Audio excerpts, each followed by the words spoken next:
Ito ang DYHP 612 sa Cebu, numero 1. Tatak RMN. Oras sa DYHP alas 5:14 sa kahaponon. Headlines. Uluhan sa ato mga balita, Cebu City Mayor Nestor Archival muhangyo sa MCWD nga iuswag una ang ipatuman nga laing aumento sa bayranan sa tubig. Kagamhanan sa probinsya sa Sugbo mahimo og mga pamaagi aron makariginot samtang makahatag og ayuda sa taga-lalawigan sa Sugbo ning panahon sa krisis. Kapulisan sa Dakbayan ug lalawigan sa Sugbo nangandam na sa hugot nga seguridad sa mga kalihukan alang sa Semana Santa. Business Group nihangop sa deklarasyon sa National State of Energy Emergency sa nasod. Mga mga headlines.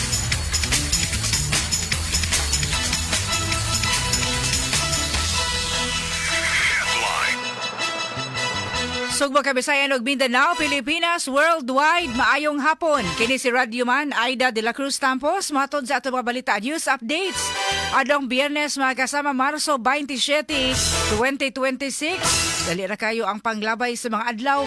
Hinapos na usab sa Marso o karong Domingo, mga kasama, magsugod na usab ang balaang Semana Santa, gumikan kay Palm Sunday na, karong umaabot nga adlawng Domingo. Naminaw sila mga radyo karon, mayong adlaw kaninyong tanan. Ato mga motorista, mga private car owners, tanan nga nagpaminaw karon sa DYHP samtang bayo nga na mo pauli. Sila taga-taxa ka mga destinasyon, labi na kay weekend na sab. Amping kanunay sa pagpamasahero o amping kanunay sa biyahe. Ato mga OFWs, maayong adlaw kaninyong tanan, amping kanunay, asa man ka mo nahimutang karon. O karon sa detalye na sa ato mga balita, Cebu City Mayor Nestor Archival muhangyo sa MCWD nga iuswag una ang ipatuman nga laing aumento sa bayranan sa tubig. Kasama mo sa balita Radyoman Eli Bolonos.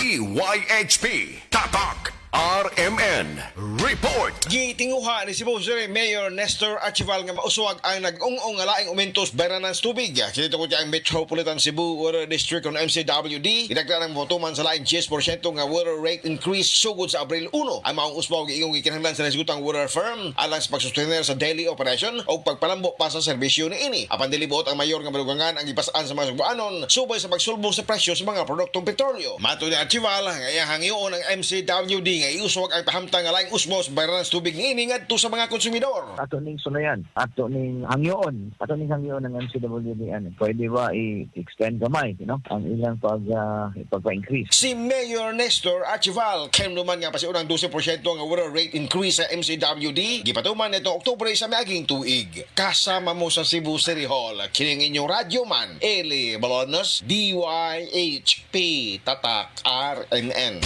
Radyo mo nationwide. At oras sa alas 5:16 sa kahaponon, nagkagamhanan sa probinsya sa Sugbo mahimo karong mga pamaagi aron makaraginot samtang makahatag og ayuda sa taga-lalawigan sa Sugbo ning panahon sa krisis. Kasama mo sa balita Radyoman RV Veloso. DYHP Tatak RMN Report.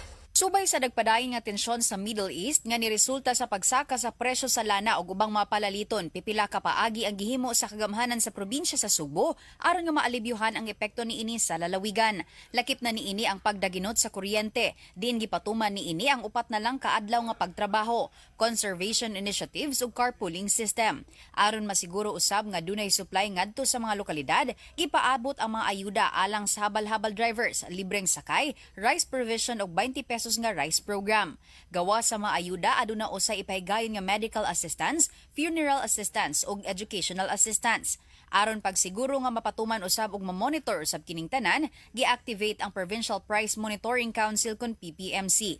Nang hinaot ang kagamhanan nga mahatagan og usab og kasulbaran ang mga mosunod nga buwan subay sa nagpadayong krisis sa Middle East. Kasama mo sa lalawigan sa Sugbo, Radyoman RV Veloso DYHP Tatak Arimen. Kadto nga balita hatod kanato sa Vita D Plus Coffee Mix. Sugdi ang imong kahaponon nga positibo ang pananaw pinaagi sa pag-inom og kape ang Vita D Plus Coffee Mix. Kini ang pinakaunang kape nga adunay vitamin D3. Kada sachet sa Vita D Plus Coffee Mix aduna kini 200 IU nga vitamin D3 plus reishi mushroom extract nga adunay mga powerful anti-tumor ug anti-cancer properties nga polysaccharides ug triterpenes. Ang Vita D Plus Coffee Mix gidugangan usab og mangosteen fruit batok sa oxidative stress ug mga free radicals. Sugdi ang imong kahaponon pinaagi sa pag-inom sa Vitamin D Plus Coffee Mix aron nga makalahutay tibuok adlaw. Mapalit kini sa Purchaser Pharmacy, July Pharmacy, Queen's Pharmacy, CHG General Merchandise and Pharmacy, Universe Pharmacy, Bing Pharmacy ug Life Extension Pharmacy. Aron makalahutay, mag Vita D Plus Coffee Mix. Radyo mo nationwide. At oras sila 5:19 sa kahaponon, samtang ang business group nihangop karon sa deklarasyon sa National State of Energy Emergency sa nasod. Kasama mo sa balita Radio Man Ken Galanea. DYHP Tatak RMN Report. Gihangod sa Cebu Chamber of Commerce and Industry kon CCCI ang pagdeklara og National State of Energy Emergency dinhi sa nasod para maghimog mga lakang ang gobyerno nga makatabang pag-stabilize sa supply sa energy taliwas sa nagpadayong tensyon sa Middle East. Ang CCCI silang opisyal nga pahayag nagtuo nga ang sugbo sama sa uban nga mga dapit sa nasod nagkinahanglan og dinalian nga pagtubag paghimog mga lakang og papakitag disiplina o taas nga pagpanglantaw subay sa kasamtangan nga sitwasyon karon. Gibanabar nga tungod kay 90% sa ekonomiya sa Subo gilangkuban sa micro, small and medium enterprises kon MSMEs ang epekto sa nagtaas nga presyo sa mga palito ug talandugon nga supply matagamtam gyud sa mga patigayon nga dakong kontribusyon paglihok sa ekonomiya. Subay nini ang CCCI nanawagan sa gobyerno nga isiguro ang kanunay nga price regulation ug supply monitoring kinahanglan pugna ng hoarding pagmaniobra sa presyo ingon man ang pagpahimus sa panahon. Dugang sa CCCI na sinati na sa Sugbo ang uban pa nga mga krisis sa nanglabay nga mga panahon ug sa matag higayon gawas nga kini naka-recover nakabarog usab kini nga mas lig-on pa. Kasama mo sa CCCI ang ini Radio Man Ken Galanea Tatak Arimen. Radyo mo nationwide.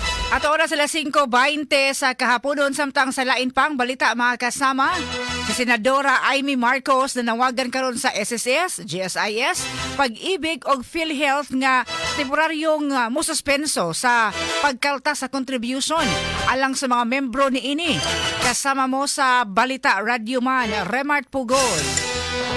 DYHP Tatak RMN Report. Kini nga balita hatod kanato sa Life Extension Vitamin D3. Sa detalye sa atong balita, gipanawagan karon ni Senadora Amy Marcos sa SSS GSIS Pag-ibig ug PhilHealth nga temporaryo unang isuspenso ang pagkaltas sa kita sa mga Pilipino nunod sa nasinating krisis sa nasod karon. Sa Facebook post sa senadora na mahayag kini nga nasinati karon sa mga trabahante mag-uuma mananagat ug gagmayng negosyante ang epekto sa krisis karong panahona. Dugang ni Senadora Marcos nga ang padayong pagsaka sa presyo sa lana ug panaliton nakahatag og dakong problema sa adlaw-adlaw nga panginabuhi sa mga Pilipino. Mao nga angayan lang sila nga hatagan og higayong makakubra sa tibuok nilang sweldo aron nga maminusan ang ilang nasinating krisis. Gipunto usab sa senadora nga ang maong inisyatiba na patuman na niadtong panahon sa pandemya ug mga kalamidad ug matud pa nakatabang sa pagsugakod sa mga apektadong Pilipino. Kasama mo sa balita ako inyong Radyoman Remart Orestila Pugoy, DYHP Tatak Aramen. Kadto nga balita hatod kanato sa Life Extension Vitamin D3. Ang regular nga pag-inom sa Life Extension Vitamin D3 makatabang para sa pagbalig-on sa atong immune system, depensa sa atong panglawas. Kung taas ang level sa vitamin D3 diha sa atong dugo, maka-function usab ug maayo ang atong mga cells, maka-produce og panagang ug makapatay sa viruses sa di panimusulod sa atong cell wall. Busa mga kasama, inom kada adlaw og duha ngadto sa 3 ka soft gels sa Life Extension Vitamin D3.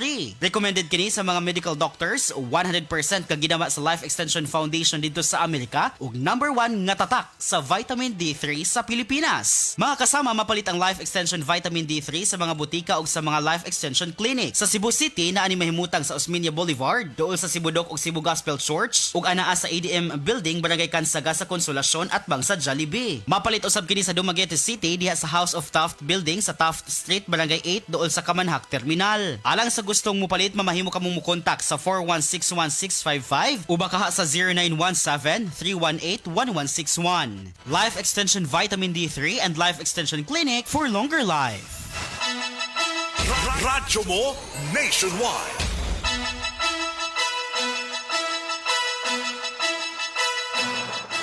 Life Extension Vitamin D3 padayon nga litanyag ug libreng medical check-up, libreng medical consultation sa mga clinics ni Inios Minya Boulevard, Cebu City, Boyon sa Cebu Gospel Church, Cebu Doctors Building. Samtang karong adlaw ug mga adlaw makasama padayon gihapon ang office hours ug ang clinic sa Life Extension Vitamin D3 ang pagserbisyo ni ini adto lang sa mga buhatan, mga klinika Osmeña Boulevard, Cebu City, Boyon sa Cebu Gospel Church, Cebu Doctors Building, samtang sa Kansaga, sa Konsolasyon, ADM Building.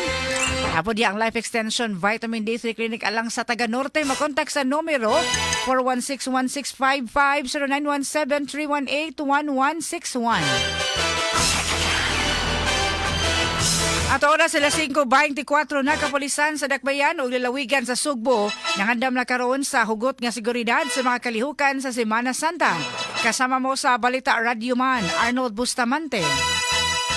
DYHP Tatak RMN Report. Aron masiguro nga hapsay luwas ang mga kalihukan sa pagtimaan sa Semana Santa, ang kapulisan sa Dakbayan ug lalawigan sa Sugbo hugot na sila pagpangandam. Si Police Colonel George Ilana ng hepe sa Cebu City Police Office nanguna sa gihimong coordination meeting uban sa mga station commanders o representative gikan sa local government unit ug nasudnong buhatan sa gobyerno sama sa Bureau of Fire Protection, Philippine Coast Guard, City Disaster Risk Reduction Management Office ug Cebu City Transportation Office. Awag coordination meeting nagtutok sa ilaga security deployment, traffic management plan gikan sa Traffic Enforcement Unit o CCTO samtang ang CCDRRMO mituki usab sa aspeto sa emergency. Tumugtuyon ini aron mahanay nila ang ilaga pagpakatap sa mga personnel ug masiguro nga hapsay aga mga kalihukan sa Semana Santa sa Dakbayan sa Sugbo. Samtang sa kapulisan sa probinsya mitambong usab si Police Colonel Abubakar Mangilin Jr. sa gipatawag nga tigom sa Police Regional Office 7 anang sa Oplan Semana Santa 2026. Ang maong tigom gipangunahan ni Police Brigadier General Rodrigo Maranan, ang hepe sa kapulisan sa Central Visayas. Di nausab sa online nga misalmot ang ubang nga mga police office sama sa Bohol, Mandawig, Lapu-Lapu. Matoy Mangilin nga ang ilaga seguridad nakatutok sa pagpalig-on sa seguridad sa probinsya sa Sugbo o pakigalayon sa mga buhatan sa lokal nga kagamhanan. Ang probinsya sa Sugbo ang usa sa labing dugukunon sa mga debotong Katoliko tungod sa kadaghang religious sites ug ang dako nga kalihukan nga mao ang sugat sa lungsod sa Minglanilla nga gigilang nga sugat kapital sa Central Visayas. Gipangandaman usab sa Cebu Police Provincial Office ang pagdagsa sa mga turista sa Isla sa Bantayan atol sa Semana Santa. Kasama mo sa Police Regional Office 7 ang iyong Radyoman Arnold Bustamante DYHP Tatak RMN. Radyo mo nationwide. At oras sa 5:26 sa kahaponon. Uy, adita sa DYHP Answer to Win promo. 200 pesos nga GCash makasama pag-abag-abag na lang po. No, sa kakrisis karon sa panahon, 200 pesos makapalit na nagbugas na pa'y ginagmayng panudan. Atong pangutana karong hapuna ha. Apan sa dili pa siguraduha nga naka-like o naka-follow DYHP RMN Cebu Facebook page o Facebook page at Attorney Rofil Fernandez Banyok. Kanam dunay blue check mark sa kilid sa apelyido. Mao na official Facebook page Attorney Rofil Fernandez Banyok ug i-share ang atong live program karong hapuna. Yan atong pangutana. Nagtangag og 200 pesos GCash nga premyo. Kinsa mo tay pangalan sa senador nga nisugyot ngadto sa Pag-ibig, GSIS, SSS, PhilHealth nga isuspenso una sa pagkakaroon ng pagkaltas sa monthly contribution sa mga membro ni ini dumikan sa kalisdanan o sa kakrisis karon. Kay matud pa sa senador nga yawat nga maka take home pay pa nga dako-dako pa gamay kung walay mga deductions sa monthly contribution. Tubag na mga kasama, pinaagi sa pagsuwat ng inyuhang mga answers sa comment box diri sa ato ang live program karon sa DYHP News Updates. Sa kabalikon ha, DYHP Answer to Win promo kinsa mahingan atong senador nga ni sugyot na dili lang una ipahigayon no ang pagkaltas sa monthly contribution o baka ha kudo na magali-load sa mga deduction no sa SSS, Pag-ibig, PhilHealth, GSIS. Katong doon ay mga nag-loan karon existing makaingon tando-tando gyud. Kasama Jerome, kasama Reyna no.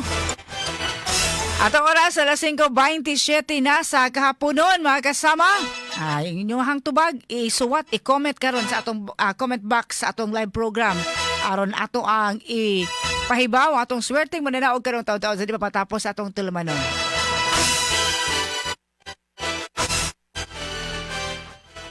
DYHP una sa lahat. Traffic Update. Ato karong aninawon ang kahimtang sa gawas nga bahin nining adlaw nga Biyernes magkasama mag-weekend na sab. O sa sitwasyon karon, Radyoman Josephus Quijano, JQ. DYHP Tatak RMN Report. Yes, salamat sa Radyo Malayda, no? Sa mga pag-anina doon sa gawas gabahin na kamarasa rining adlaw na Biyernes, weekend, no? Basta nga nang rasa hotod yun ang dagat sa masakan ang bisal pa lang kung nagkataas na o niuminto na ang presyo sa produktong petrolyo pan padayon yapon nga nisugakot, no? Ato nga mga motorista ito na rin sa may uptown area garon kung gika sa may Finti Osminya subay sa Osminya Boulevard padong rin sa may Iscario slow moving karama sa kanan ang right lane going to Gordo Avenue samtang ang pikas lane gikan sa Gordo Avenue moderate na daga sa masakaran ang Mvilis Carbarasa medyo otro sa bandaga sa masakaran padong sa may Esquina Banawa o glass rin sa may Salvador Extension ang Virama Avenue wala ko daw wala ang kabalakan both side, no? Ang right lane o left lane padong rin sa may Guadalupe o padong rin sa may Bacalso moderate na daga sa masakaran karagabagaw rasa samtang ang Mango Avenue gikan sa Fuente slow moving sa masakaran padong rin sa may Gerald Marceloma Avenue o glass rin sa may Isoriano o rin sa may Isos Minya sa may reclamation area ang Osmia Boulevard Jones Avenue gikan sa downtown area moderate na daga sa masakaran karon nga mga orasa samtang ang pikas gikan sa Fuente padong rin sa may downtown area moderate sa bandaga sa masakaran karon nga mga orasa sa Kapunon ang Bacalso gikan rin sa may Pedro Rosario magian ini ang South Bus Terminal moderate ang daga sa masakaran karon mga orasa magibuto sa may Esquina Panganiban o doon sa may CC.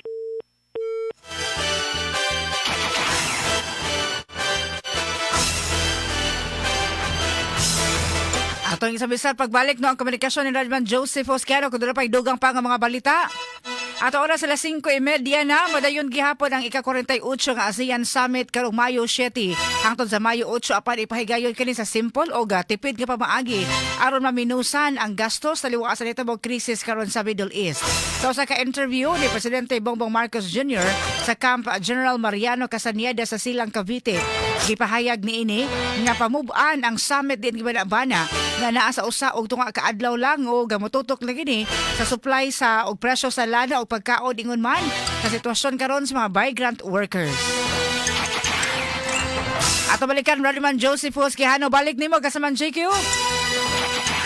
Yan, salamat sa mga radyo manay dapat diri sa gawas kabayan na karabang rasa atog ako lang i-mention atog i-report sa mga habig diri sa may Dantal area no sa Kalamban o Barilan Road pano sa may Foodland murito heavy traffic sa karabang rasa ang Pugjan Polisikan na pikwasan niya sa dagat sa masakanan samtang ang norte nga bahin ang MG King Avenue gikan sa plaza moderate ang dagat sa masakanan o gabot sa Mayo Mosod going to Hipodromo Babulo moderate heavy traffic sa Tarmaurasa samtang ang mga access road sa Cebu Business Park moderate ang dagat sa masakanan kapag kiningdaan padung sa may Panagdait moderate heavy traffic sa Tarmaurasa padung sa may Panagdait ug sa may Hernan Cortez sa Subanglako, Mandawi.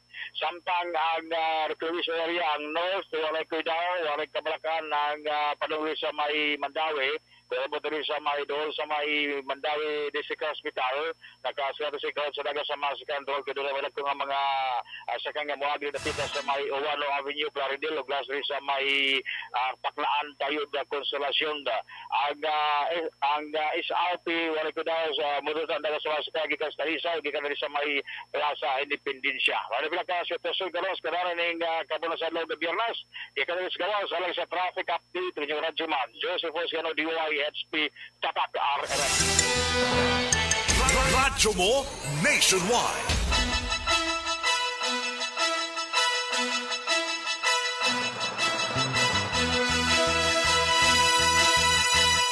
At oras sila sa 5:33 na sa kahaponon. Doon ka pa mga balita magkasama DYHP News Updates, DYHP Sumbunganan human sa mga pahinomdom.